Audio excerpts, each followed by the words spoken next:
अस्सलाम वालेकुम नाज़रीन, कुरान मजीद में अल्लाह पाक ने फरमाया कि हर नफ्स मौत का जायका चखेगा, यानी कायनात के हर जानदार के लिए अल्लाह ताला ने मौत का वक्त और जगह मुतय्यन कर रखी है। इससे किसी को भी छुटकारा नहीं मिलेगा और ना ही कोई इससे भाग सकेगा। इसलिए एक दिन शैतान यानी इब्लीस को भी मौत आएगी। लेकिन वो दिन कौन सा होगा? कौन इब्लीस को मौत देगा? क्या शैतान को नज़ा के आलम में तकलीफ होगी? और शैतान की कब्र कहां बनाई जाएगी? शैतान कितने अरसे तक मौत की नींद सोया रहेगा? दोस्तों, मैं हूं माजिद मलिक और आज की इस वीडियो में हम इन तमाम सवालों के जवाबात कुरान और हदीस की रोशनी में आप तक पहुंचाने की कोशिश करेंगे। नाज़रीन, जब शैतान मरदूद को अल्लाह ताला ने जन्नत से निकाल दिया तो उसने अल्लाह ताला से कयामत तक के लिए मोहलत मांगी कि कयामत से पहले तक मुझे मौत ना आए। लेकिन अल्लाह पाक ने इसे मुकर्रा वक्त तक यानी एक खास वक्त तक मोहलत दी, जिसे कुरान मजीद में यूं बयान फरमाया गया है। उसने कहा, ए परवरदिगार, लोगों के जिंदा किए जाने तक मुझे मोहलत दे। फरमाया, तुझे मोहलत दी जाती है वक्त मालूम तक के लिए। मुफस्सिरीन के मुताबिक वक्त मालूम वो वक्त होगा जब हजरत इसराफील अलैहिस्सलाम पहली दफा सोर फूंकेंगे। नाज़रीन, इस्लामी कुतुब में आता है कि कयामत की निशानियां जब पूरी होंगी तो मोमिनीन की बगलों के नीचे से एक खुशबूदार हवा गुजरेगी, जिससे तमाम ईमान वाले वफात पा जाएंगे। और फिर उसके बाद 40 साल का जमाना गुजरेगा कि जिसमें कोई बच्चा पैदा ना होगा, यानी हर इंसान की उम्र कम से कम 40 साल होगी। चूंकि सब मुसलमान मर चुके होंगे, इसलिए जमीन पर कुफार और मुशरिक रह जाएंगे। इस्लाम की मारूफ किताब तफसीर दर मंशूर में सफ़ा नंबर 70 पर लिखा है कि जब मोमिनीन की वफात को 40 साल गुजर चुके होंगे तो फिर हजरत इसराफील अलैहिस्सलाम पहली दफा सूर फूंकेंगे, जिसे नफखन ऊला भी कहते हैं। शुरू में इसकी आवाज निहायत कम होगी कि लोग कान लगाकर सुनेंगे। फिर ये बढ़ती बढ़ती इस कदर ज्यादा हो जाएगी कि कानों के पर्दे फट जाएंगे, इनके नथनों से पीप बहना शुरू हो जाएगी और लोग मर जाएंगे। इंसान, जिन्नात, फरिश्ते, यहां तक कि शैतान इब्लीस को भी नफखन ऊला के वक्त मौत आ जाएगी। इसके ठीक 40 साल बाद हजरत इसराफील अलैहिस्सलाम दूसरा सूर फूंकेंगे तो फिर तमाम मुर्दे जिंदा हो जाएंगे और कयामत कायम होगी और मीजान लगेगा। यानी नफखन ऊला के वक्त इब्लीस को मौत आएगी। नफखन ऊला और नफखा सानिया के माबैन 40 साल का अरसा होगा और यह कि इब्लीस 40 साल तक मुर्दा रहेगा। नाज़रीन, क्या आप जानते हैं कि इब्लीस को मौत कैसे आएगी और शैतान 40 साल मुर्दा हालत में कहां गुजारेगा? इस सिलसिले में हजरत काब बिन आबार रज़ियल्लाहु ताला अन्हु की एक मशहूर रिवायत है। हजरत काब बिन आबार रज़ियल्लाहु ताला अन्हु फरमाते हैं कि जब अबूल बशर यानी हजरत आदम अलैहिस्सलाम की वफात का वक्त आया तो वो परेशान हो गए और अल्लाह पाक से अर्ज गुजार हुए कि ए अल्लाह, मेरी मौत से मेरा अजली दुश्मन बहुत खुश होगा, क्योंकि मैं मरने वाला हूं और वो कयामत तक जिंदा रहेगा। उसी वक्त मलकुल मौत हजरत इज़राइल अलैहिस्सलाम हजरत आदम अलैहिस्सलाम की खिदमत में हाजिर हुए और फरमाया कि ए अबूल आदम, आप वफात के बाद जन्नत में रहेंगे, जबकि इब्लीस कयामत तक दुनिया में रहेगा।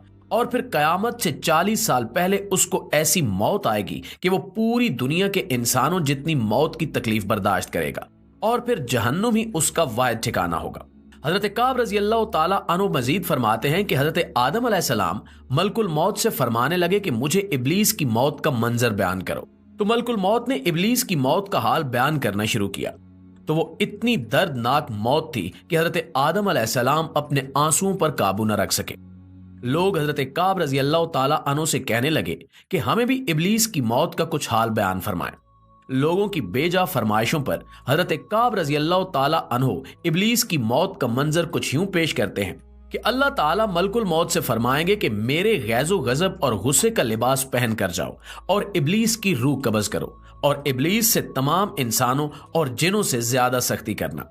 जब मलकुल मौत गजब और गुस्से से भरकर बहुत से फरिश्तों के साथ इब्लीस की रूह कब्ज करने आएंगे तो जो भी आसमान और जमीन में से इनको देख लेगा वो फौरन ही मर जाएगा। जब मलकुल मौत इब्लीस के पास पहुंचेंगे तो वो धाड़े मार मार कर रोएगा। फिर शैतान को मौत की तकलीफ दी जाएगी जो सारी मखलूक की मौत की तकलीफ से ज्यादा होगी। प्यारे दोस्तों, इसके बाद इब्लीस घबराकर मशरिक की जानिब भागेगा तो कभी मगरिब की जानिब, लेकिन हर जानिब अपने सामने मलकुल मौत को पाएगा। समंदर में छुपने जाएगा लेकिन समंदर उसे जगह नहीं देगा। शैतान आसमान की तरफ भागेगा तो वहां मुकर्रर फरिश्ते उसको आग के कोड़े मारेंगे, जिसके बाद शैतान हजरत आदम अलैहिस्सलाम की कब्र पर जाएगा और हजरत आदम अलैहिस्सलाम की कब्र के पास खड़ा होकर कहेगा کہ اے आदम, तुम्हारी वजह से मैं मलून मरदूद बना, काश के तुम पैदा ही ना होते। फिर मलकुल मौत से कहेगा कि कितनी सख्ती और तकलीफ के साथ मेरी जान निकालोगे। तो मलकुल मौत फरमाएंगे कि जितने लोग जहन्नुम में हैं उन सब की मौत से कहीं ज्यादा तकलीफ और सख्ती के साथ।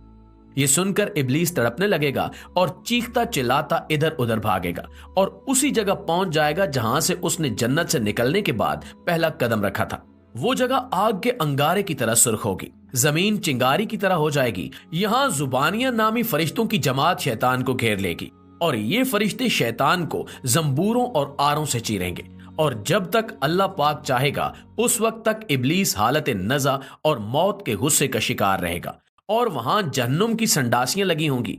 उन संडासियों से तड़पा तड़पा कर जान निकाली जाएगी। आदम अलैहिस्सलाम और हजरत हव्वा अलैहिस्सलाम से कहा जाएगा कि जरा अपने दुश्मन को तो देखो किस तरह जिल्लत के साथ मर रहा है। वो देखकर कहेंगे कि या अल्लाह, तूने हम पर अपनी नेमत मुकम्मल फरमा दी। उन्हीं जहन्नमी गढ़ों में इब्लीस 40 साल तक मुर्दा रहेगा और यही इसकी कब्र होगी। फिर 40 साल बाद दोबारा हजरत इसराफील अलैहिस्सलाम सूर फूंकेंगे तो तमाम मुर्दे जिंदा हो जाएंगे और हिसाबो किताब का अमल शुरू हो जाएगा। प्यारे साथियों, बेशक इस दुनिया की हर शय फना होने वाली है और अगर किसी को दवाम है तो वो सिर्फ और सिर्फ अल्लाह पाक की जाते बाबरकत ही है। हमें हर वक्त तैयार रहना चाहिए, क्या पता कब किस वक्त कौन सी घड़ी हमारी इस दुनिया में आखिरी हो और फिर हमारे पछतावे के अलावा कुछ भी बाकी न रहे। लेकिन इस बात को बहुत पछतावे और दुख के साथ कहना पड़ता है कि हम हमारे प्यारे नबी हजरत मोहम्मद मुस्तफ़ा सल्लल्लाहु अलैहि वसल्लम की उम्मत में से हैं और हम अपने लिए खुशकिस्मती समझते हैं। लेकिन हम सबको अपने गिरेबान में झांकने की जरूरत है, अपना तज्जिया करने की जरूरत है, अपना एहतिसाब करने की जरूरत है कि हम नबी पाक सल्लल्लाहु अलैहि वसल्लम की कितनी तालीमात पर अमल करते हैं, कुरान पर कितना अमल करते हैं। रात को सोने से पहले थोड़ी देर के लिए अपना एहतिसाब कर लिया कीजिए कि आज सुबह से लेकर शाम तक मैंने अल्लाह ताला की कितनी नाफरमानियां की हैं और कितनी फर्माबरदारी की है। और इस बात का अहद कर लिया करें कि जो आज के दिन मुझसे कोताहियां हुई हैं वो कल से नहीं होंगी। इंशाअल्लाह वो दिन दूर नहीं कि जब आपकी जिंदगी बदल जाएगी और आप दीने हक की राह पर चल पड़ेंगे। आखिर में हमारी दुआ है कि अल्लाह पाक हम सब मुसलमानों को दीने इस्लाम पर चलने वाला बनाए और हमारा खात्मा दीने हक पर हो। आमीन सुमा आमीन। जी तो मुअज़्ज़िज़ दोस्तों, ये थी हमारी आज की वीडियो। इस हवाले से अपनी आरा का इजहार कमेंट सेक्शन में जरूर कीजिएगा। इंशाअल्लाह आपसे मुलाकात होती है अगली वीडियो में। तब तक अपना, अपने प्यारों का, इर्द गिर्द के लोगों का ढेर सारा ख्याल रखिएगा। अल्लाह निगहबान।